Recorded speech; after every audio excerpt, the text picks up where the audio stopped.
When you swipe your card at the local kirana or make an online card transaction, you may have wondered if the cost contains additional charges because of the chain of players involved in the payment process. Does the bank, card company, or payment gateway earn from these transactions? How do payments get executed? We are here to explain. Even though a transaction is mainly a debit and credit between two banks, there are many intermediaries that facilitate these transactions. The bank that debits an amount from a customer is known as the issuer bank. At the other end is the acquirer bank or the merchant's bank, which credits the amount on receipt. Merchants refer to your local stores, mall outlets, and so on, as well as e-commerce websites and other service providers that operate on online sales, such as Amazon, Flipkart, and Zomato, among others. One of the key components that aid transactions apart from banks are the card networks, such as Visa, MasterCard, and RuPay.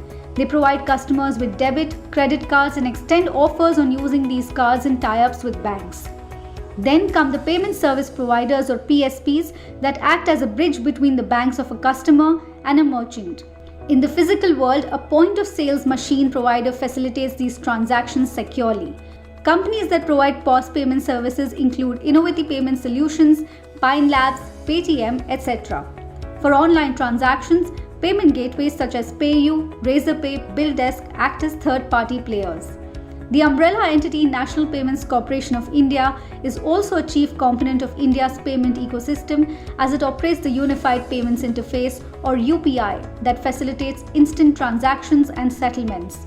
The process of executing these transactions from end to end is also known as switching, which is done by NPCI as well as PSPs. The first step of the transaction is the customer when they consent to pay the merchant. Here on, it is the payment gateway's job to handle customer card details, seek authorization through an OTP or PIN from the customer, accept the amount from the issuer bank, and settle the amount with the acquiring bank. The gateway also must perform the job of first checking the balance in the customer's account with the issuer bank and then proceed with authentication or reject the request in case of insufficient balance or wrong card details. In case of a credit card, it also verifies the available credit limit with the card network before proceeding. For physical card payments, it is the POS provider that does the same checks. It then seeks authentication through a PIN from the customer before proceeding with receipt and execution of the fund transfer. When it comes to UPI transactions, banks and apps like PhonePe, Paytm, Google Pay, etc. facilitate the payments through their apps or QR codes, and NPCI provides online transaction routing, processing, and settlement services. Credit card charges are borne by the merchant. Customers are not supposed to pay for these charges. These charges are divided among the banks and payment service providers and are collectively called merchant discount rate. The charge for your transaction differs across platforms, types of transactions, and features. However, the range is between 2 and 3%. For example, in a credit card transaction worth ₹100, the merchant forgoes ₹2, which is then divided among payment ecosystem players. Of the ₹2, the issuing bank gets 1.25% and acquiring bank gets 0.25%. Card networks take a network or interchange fee of 0.15%, and payment service providers like Paytm, Google Pay, PhonePe, etc. take 0.25%.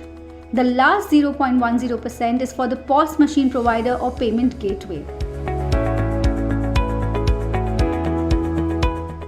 As for debit cards, RuPay cards attract no charges as they fall under the government's zero MDR policy, which mandates that merchants should not be levied any charges to accept payment through this mode.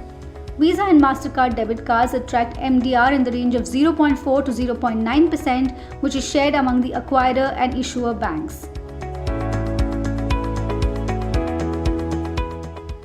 UPI, like RuPay debit cards, falls under the zero MDR norm.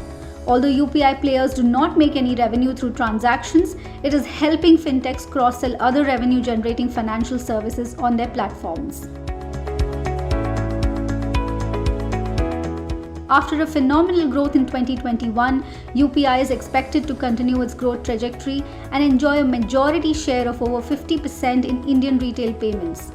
In 2022, the way debit and credit card transactions are done will soon witness a change, with RBI setting the June 30 deadline for tokenization.